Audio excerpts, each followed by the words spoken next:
Your book I've been listening to, it's an interesting listen, and you've argued in your book, and this is what I find quite fascinating, that many white liberals try to accrue moral authority by adopting or amplifying marginalized communities, which often does more harm than good.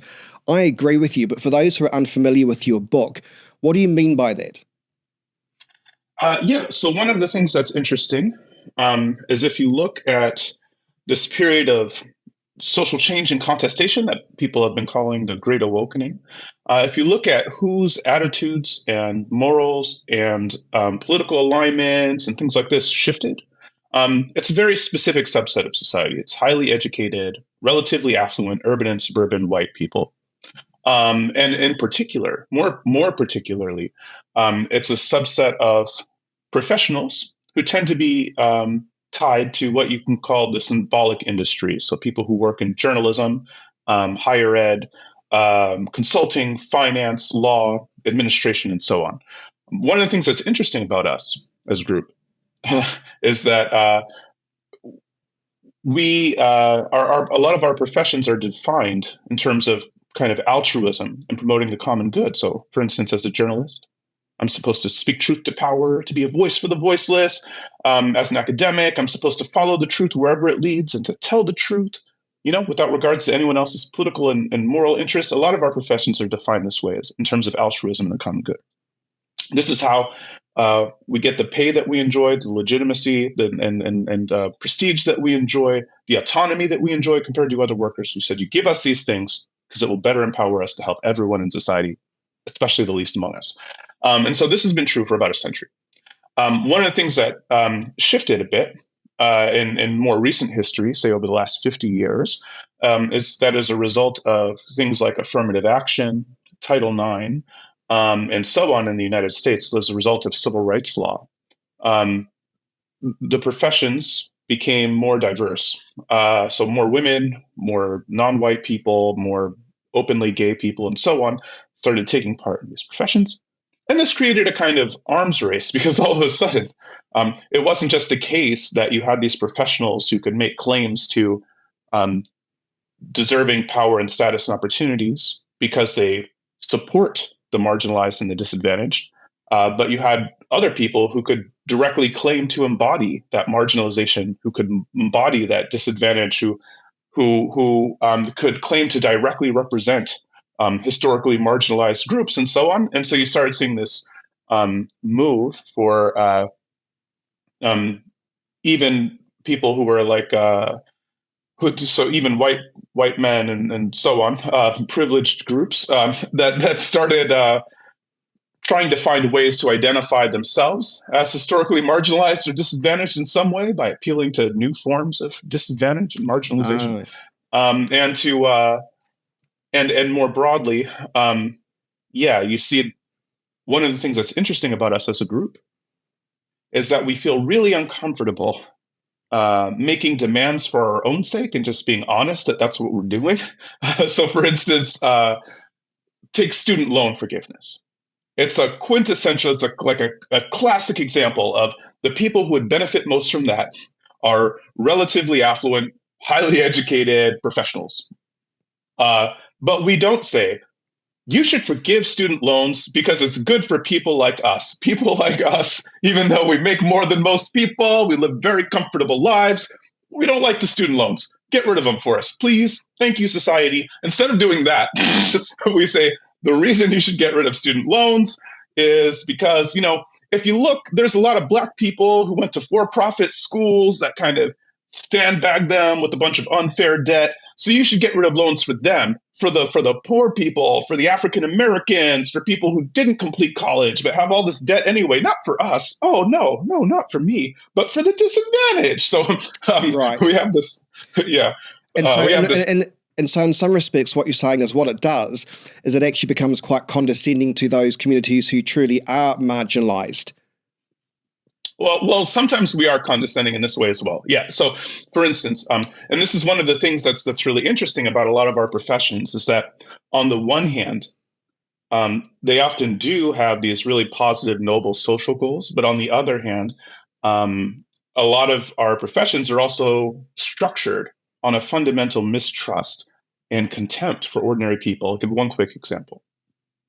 Public education in the United States. If you look at the people who are advocating for public education in the US, on the one hand, you had people like Horace Mann and other people like this who were saying the reason we need public mass education, it will unlock people's human capacities. It will help reduce all of these inequalities, all these good things. But in the same breath, some of these same people in the same documents, just a couple paragraphs later, would say things like, and actually, the real reason, like another reason why this is good is because immigrants, minorities, religious minorities, ethnic minorities, they can't be the poor. They can't be trusted to raise their own children. They're trash people. And if left to their own devices, their children will be trash people as well. And the only way that we can assume that these will have any hope of being decent citizens is if we can coerce these children out of their homes, put them under the tutelage of nice white Anglo-Saxon Protestants,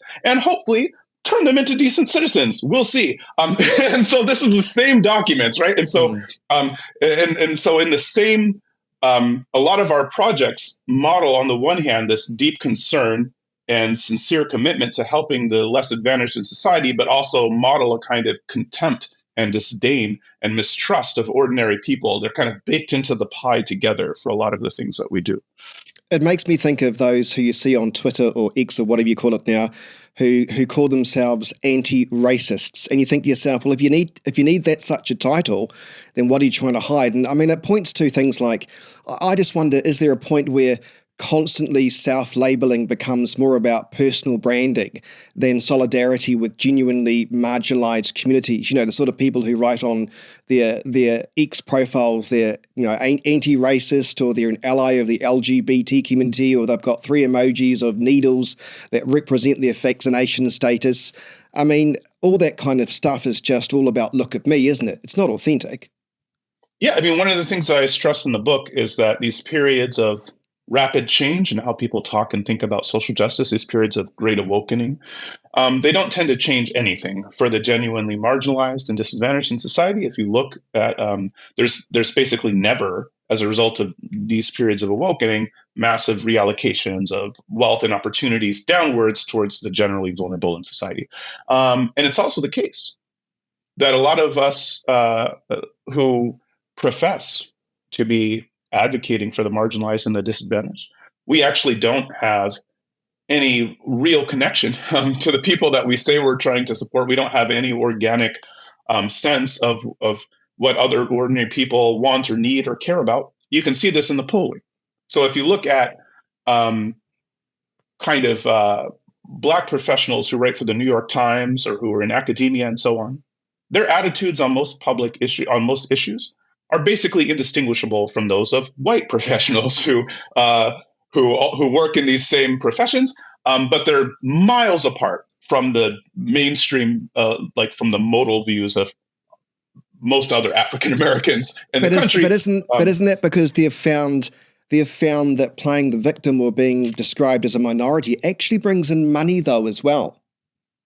It can, yeah. And so identifying in a particular way can give you more resources and opportunities. You can take advantage of opportunities set aside for the disadvantaged.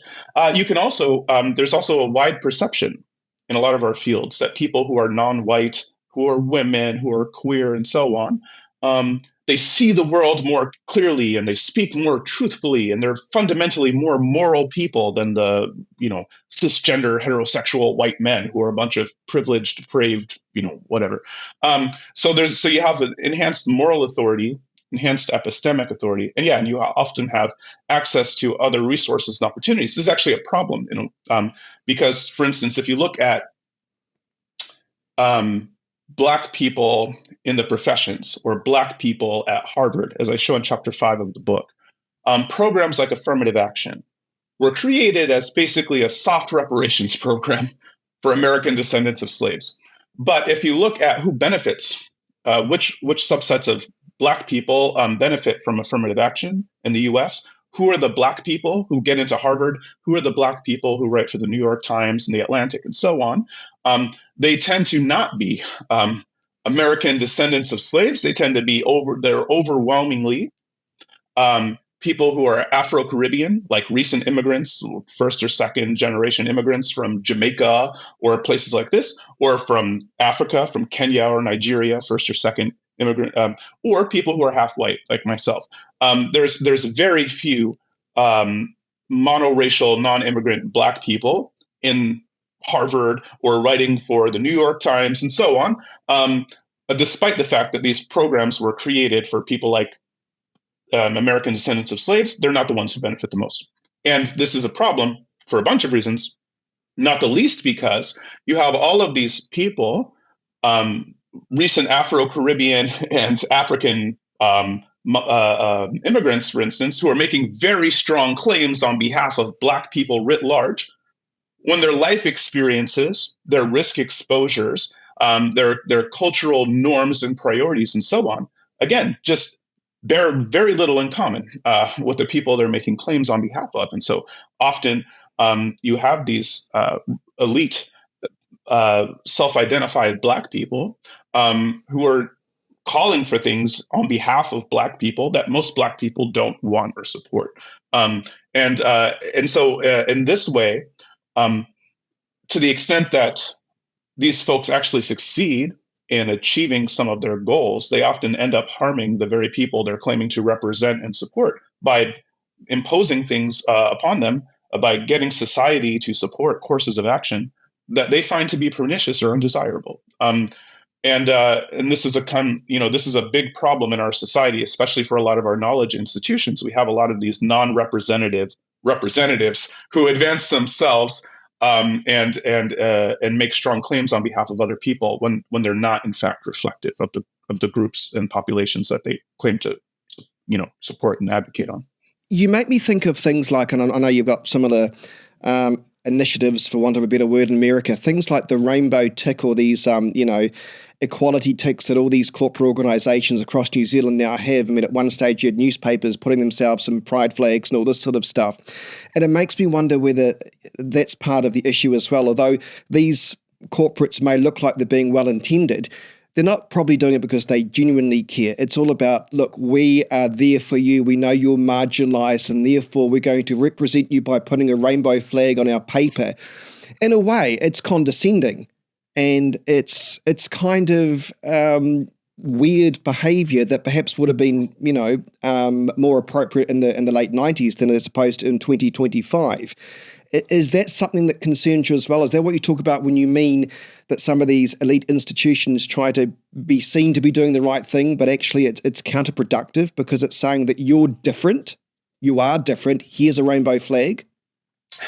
Yeah, so there's actually a lot of research that shows that, like, diversity training, for instance, and a lot of other diversity initiatives, not only do they not work as intended, they're often counterproductive. And one of the reasons they're counterproductive is precisely that they send these kinds of messages. So, for instance, a thing that's popular in a lot of diversity trainings is to tell people, especially white people, men and other privileged groups, that that they are prone to engage in microaggressions, that they harbor these deep implicit biases within them that they're not aware of, that they can't correct, that they can't fully eliminate, that will always be part of them, and that they often make these inadvertent slights that cause great harm, that are not ill-intentioned, that they wouldn't even notice, but that cause great harm to their colleagues who are queer or Black or women or so on.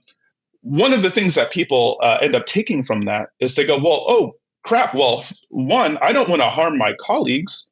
That sounds terrible. And two, I definitely don't want to be in an HR meeting because I inadvertently harmed my colleagues.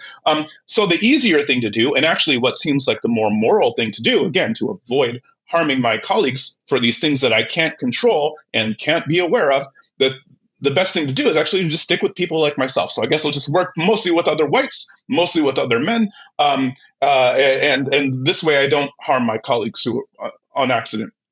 And so this is a thing that, in principle, what this training is supposed to do is kind of bridge these differences, make people more self-aware, blah, blah, blah. But to the extent that people actually internalize these narratives, a big consequence is it actually leads to more segregation, more sorting, less cooperation across difference, driven by positive intentions. Because again, people don't want to harm their colleagues. But if we send them messages that that's what they're going to do, that they're basically guaranteed to do that, and it's beyond their control, and there are all these unconscious forces, and you can't truly understand how other people are thinking and feeling, all this other kind of stuff. And so there's a lot of these ways in which, and a lot of these diversity programs, one of the things that's shocking, is that corporations actually know by this point that a lot of this training doesn't work. The evidence base for this training has always been relatively weak. The empirical evidence that it doesn't work or that it's counterproductive is increasingly well established by scholars. But the reason why a lot of companies do this is for two reasons, basically. One,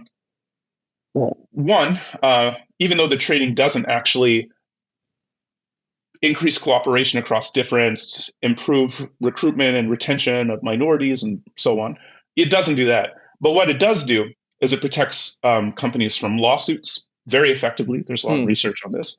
And it also helps them signal to external stakeholders and to their fellow employees, as you said, that they care and they're doing something about these social problems. Even if what they're doing doesn't work or it's even counterproductive, it lets them send a signal that they're trying, that they're on the right side of these issues. And so they do these things that they know doesn't work. And so you see this kind of thing a lot where at bottom, a lot of these efforts don't actually achieve positive social justice goals for the genuinely marginalized and disadvantaged. And there's not really any reason to think that they would or could. But what they do is they allow people to feel like they're taking action, so it's often symbolic, on behalf of these social issues without actually meaningfully changing anything themselves or risking anything for themselves or investing a lot of resources and opportunities that they don't want to invest in trying to address these problems and so on. I mean, it really is counterproductive, isn't it? I mean, I used to work in commercial radio in the corporate world, and there were so many groups that you'd get an email every day. There was a group for everything. They were obsessed with the representation, but actually I always thought it was reinforcing equality by putting people in boxes. But I do think the tide is turning somewhat, and I do think, I don't know if it's just a trend where it feels like people are pulling back now. You know, the days of needing a rainbow tick seem to be subsiding. The days of being needing to be seen with whatever identity box you need to tick, it feels like it's crumbling. Do you agree with that? I feel like it's crumbling in New Zealand. Is it crumbling slightly in the US too, isn't it? Yeah, a big contribution of the book is that a lot of these talk about that something changed after 2010 has been really kind of anecdote based or vibes based, and so a big contribution of the book is to show that if there has been a big cultural shift, we should be able to measure it. And so my colleagues and I, we analyzed tens of millions of news articles, academic outputs, policies and public statements, entertainment outputs. We looked at changes in public attitudes and protest activity, all this kind of stuff. What we can see is that, there was actually a big change. It started after 2010. It wasn't a big social change for society as a whole, and it wasn't the poor and the marginalized and the disadvantaged who drove the change. It was relatively affluent, highly educated urban and suburban white people and the institutions and communities they tend to congregate in. But one of the things you also see looking at these is that the same data that you can look at to see something changed after 2010, you can see that something seems to have changed again after 2021. And so for the last we're kind of past peak woke. We're not living back in 2009 or something like that, but the trend lines are down for a lot of this stuff. You can actually see that in a lot of the data. You've also, I know I've been watching some of the other interviews you've done, and what I find is interesting is you talk about the fact that a lot of countries like New Zealand, first world countries, where we don't have a lot going on, we don't have enough victims, so to speak. So a lot of this comes down to not too much Well, in some respects, people have too much time in their hands. They've got too much time in their hands to worry about putting pronouns at the end of their signatures. They've got too much time in their hands to worry about putting rainbow, emojis next to their Instagram profiles, etc., and so forth. But when you look at other countries that may be sort of still developing, they've got other things to worry about. Yeah, well, and you can see this. Yeah, you can see this within the U.S. in the sense that, again, like, who is it within the U.S. who's really likely to adopt these modes of talking and thinking, and spend all this time and effort engaging in these symbolic struggles, as opposed to worrying about kitchen sink issues, kind of concrete, direct political. Like, it's highly educated, relatively affluent urban and suburban people. Like, they're the people who are really into the culture wars on either end of them. Whereas most normie Americans, again, to the extent that they participate in politics at all, they actually don't tend to vote on these moral and political issues. They're more motivated for kitchen sink issues. And if it's two candidates they don't like, neither of which are speaking to the issues that they care about, they can find other things to do on a Tuesday. And you see this internationally as well. That the kind of, as you said, the more affluent, highly educated, wealthy the country is, the more likely that that you see this kind of polarization on these culture war issues, the more pronounced a lot of these symbolic struggles become, and the kind of less affluent and so on, the more that, to the extent that there are political struggles and polarization and things like that, they tend to be focused on more concrete issues. Who has money, who doesn't have money, who's killing who's, things like this, kind of more concrete, direct issues than, pronouns and bios and stuff. You need distance from necessity, as Pierre Bourdieu put it. That's why it's nice. That's why it's nice to go overseas, particularly to Asian countries where they're just, doing other things like being successful, as opposed to worrying about whose pronoun is or who they're upsetting. Jacinda Ardern, let's just briefly touch on her. I mean, she was internationally praised for her kindness, politics, and moral clarity. But as you probably know now, many New Zealanders now view all that as hollow branding. Is that kind of an example of what you call the elite liberalism, where people trade on symbolic gestures over material outcomes?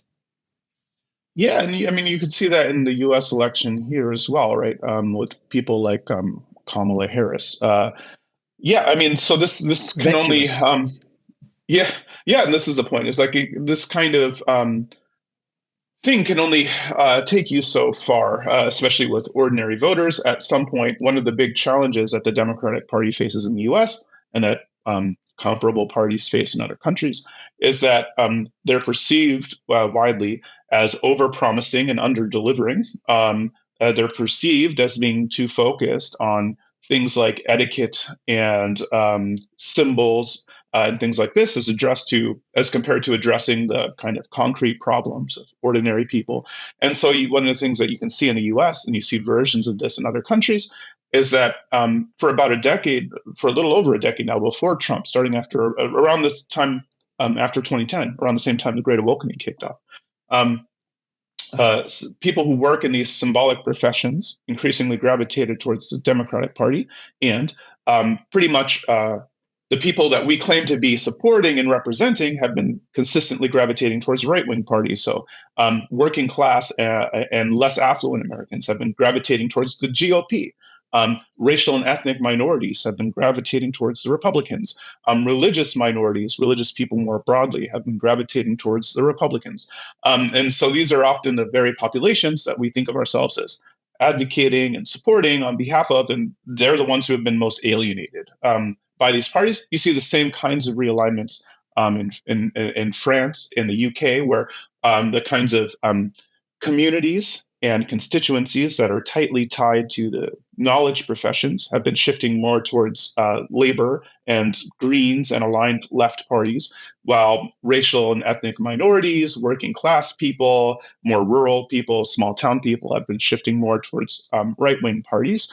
And so this is one of the kind of central political paradoxes of our time, in a way, is that the people who are claiming to advocate these marginalized and disadvantaged populations are alienating those very populations from their preferred political parties, in part because they're, again, over-focusing on these cultural issues that these groups don't care about, and they're over-promising and under-delivering on the substantive issues that they do actually go to the polls for.